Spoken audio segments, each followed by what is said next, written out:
प्रचोदयात् विघ्नेश्वरं देवताभ्यो नमः। ओम लक्ष्मीये नमः।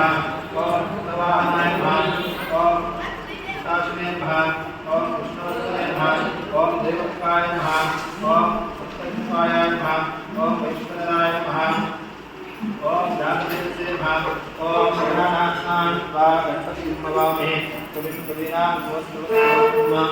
वैश्वराय ब्रह्मस्त्र आलसिंहतोपिता मेधा यशः प्रज्ञा विद्या बुद्धिं श्रियं बलं आयुष्यं तेज आरोग्यं देहि मे अव्यवाहन श्रियं देहि मे अव्यवाहन ओम नम इति ಅಕ್ಕಿಯದ್ರೊಳಗೆ ಹಾಕ್ಬಿಟ್ಟು ಅಲ್ಲೇ ನಿಂಜಾಗದಲ್ಲಿ ಹೆಸರುಕೊಂಡು ಭೂಮಿ ಮುಟ್ಟಿ ಎಲ್ಲ ನಮಸ್ಕಾರ ಮಾಡ್ತಾರೆ.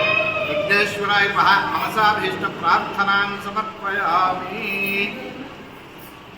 ಒಡೆಯಗೆ ಒಡೆಯಗೆ ಒಡೆಯನು ಕೋರುವೆ ಎನ್ನ ಬಡತನ ಬಿನ್ನಗ ಮಾಡುವಿ ಒಡೆಯ ಶ್ರೀ ಸುಂದರ ವಿಠಲರಾಯನ ಅಡಿಗಳನ್ನು ಸಾಗಿಸುವೆ ಸಾರಿ ಬದುಕುವೆ.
ತಾರೀಖು 30/3/2025 ಪೂಜ್ಯ ಗುರುಗಳಾದಂಥ ಸ್ವಾಮೀಜಿಯವರು ಇಷ್ಟೊತ್ತು ಎಲ್ಲ ವಿಚಾರಗಳು ತಮಗೆ ತಿಳಿಸಿದ್ದಾರೆ.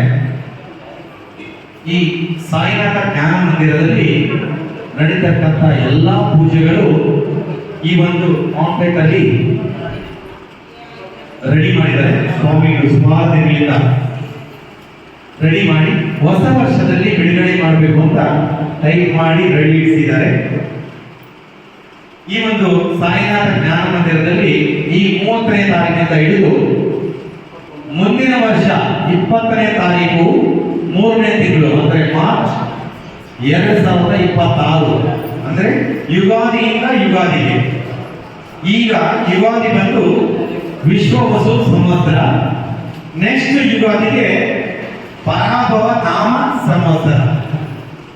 ಅಲ್ಲಿ ತನಕ ಟೋಟಲ್ ಪೂಜೆಗಳು ಏನೇನು ನಡೆದಿದೆ ಮಿನಿ ಪಂಚಾಂಗ ಅಂತ ಹೇಳ್ಬೋದು. ಈ ಮಿನಿ ಪಂಚಾಂಗನ ಸ್ವಾಮಿಯವರು ರೆಡಿ ಮಾಡಿ ಈ ಪಾಂಪ್ಲೆಟ್ಸ್ ರೆಡಿ ಮಾಡಿ ಬಿಡುಗಡೆ ಮಾಡ್ತಾ ಇದ್ದಾರೆ. ಯುಗಾದಿ ದಿನ ಇಲ್ಲಿ ಪೂಜ್ಯರ ಎಲ್ಲ ಪೂಜ್ಯರ ಸಮ್ಮುಖದಲ್ಲಿ 1:45 ವಿಷ್ಣು ಸಹಸ್ರನಾಮ, ಅದಾದ ನಂತರ ಲಲಿತ ಸಹಸ್ರನಾಮ, ಹೆಣ್ಣು ಮಕ್ಕಳಿಂದ ನಡೆಯುತ್ತೆ ಈ ಕಾರ್ಯಕ್ರಮ. ಅದಾದ ನಂತರ ಸ್ವಾಮಿ ಅವರ ಅಮೃತ ಅವರ ಹಸ್ತದಿಂದಲೇ ಅವರ ಇದರಿಂದಲೇ ಕಾರ್ಯಕ್ರಮ ನಡೆಸಿಕೊಡ್ತಾ ಇದ್ದಾರೆ. ಪಂಚಾಂಗ ಶ್ರವಣ ಅದು 2:30-3 ಗಂಟೆಗೆ ಪ್ರಾರಂಭ ಮಾಡ್ತಾರೆ. ಪ್ರಾರಂಭ ಮಾಡಿ ಸುಮಾರು 2-2.5 ಅವರ್ ಆಗುತ್ತೆ. ಅದು ಪ್ರತಿ ನಕ್ಷತ್ರಗಳು, ಪ್ರತಿ ರಾಶಿಗಳ ಬಗ್ಗೆ, ಈ ಒಂದು ಮಳೆ ಹೇಗಾಗುತ್ತೆ, ಗಾಳಿ ಹೇಗಿರುತ್ತೆ, ಬಿಸಿಲು ಹೇಗಿರುತ್ತೆ, ಬೆಳೆಗಳು ಹೇಗಾಗ್ತವೆ, ಪ್ರತಿಯೊಂದು ಪ್ರತಿ ವರ್ಷದಂತೆ ಈ ವರ್ಷವೂ ತಿಳಿಸ್ತಾರೆ. ಅದು ನಿಜವಾಗ್ಲೂ ನಮ್ಮ ಒಂದು ಧರ್ಮದಲ್ಲಿ ನಾವು ತಿಳ್ಕೊಳ್ಬೇಕಾಗಿರುವಂತ ವಿಚಾರಗಳು.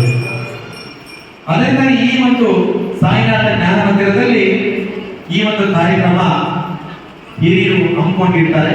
ಆ ಕಾರಣದಿಂದ ಪೂಜ್ಯರು ನಡೆಸಿಕೊಡ್ತಾ ಇದ್ದಾರೆ.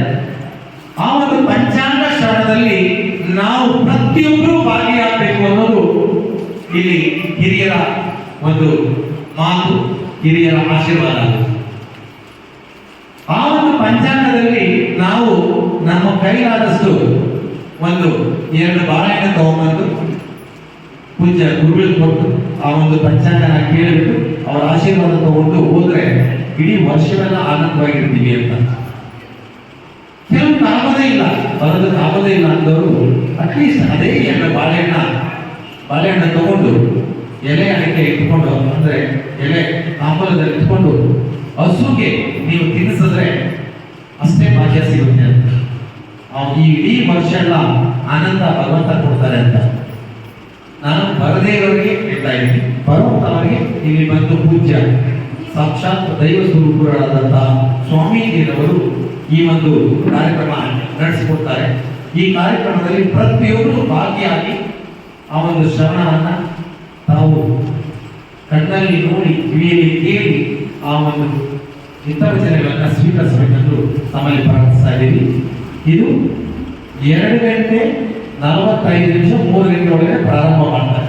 ಪ್ರತಿಯೊಬ್ಬರು ಆ ದಿನ ಭಾನುವಾರ ಯುಗಾದಿ ಹಬ್ಬ ದಿನ ಬಂದು ಭಾಗಿಯಾದರೆ ಇಡೀ ವರ್ಷ ಎಲ್ಲ ಆನಂದವಾಗಿರ್ತೀರಾ ಅಂತ ಇದು ಪೂಜ್ಯ ಗುರುಗಳ ಮಾತು.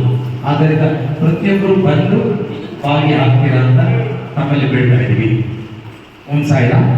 ಹಾಗೆ ಆ ದಿನ ದೇವಸ್ಥಾನದಲ್ಲಿ ನಡೀತಕ್ಕಂಥ ಪೂಜೆಯ ಈ ಒಂದು ಕರಪತ್ರವನ್ನು ಸಹ ಸ್ವೀಕರಿಸಬಹುದು. ಪ್ರತಿಯೊಬ್ಬರು ದೇವರ ಪ್ರಸಾದ ಸಹಿತ ಸ್ವೀಕರಿಸಬಹುದು. ಓಂ ಸಾಯಿರಾಮ್. ಸರ್ವೇ ಜನ ಸುಖಿನೋ.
ಎಷ್ಟೋ ಜನ ನಮ್ಮ ತಂದೆ ತಾಯಿಗಳು ಊರುಗಳಲ್ಲಿ ಎಲ್ಲರೂ ಭಾಗಿಯಾಗಬೇಕೆಂದು ತಮ್ಮಲ್ಲಿ ಪ್ರೀತಿಯಿಂದ ಆಹ್ವಾನಿಸ್ತಾ ಇದ್ದೀವಿ.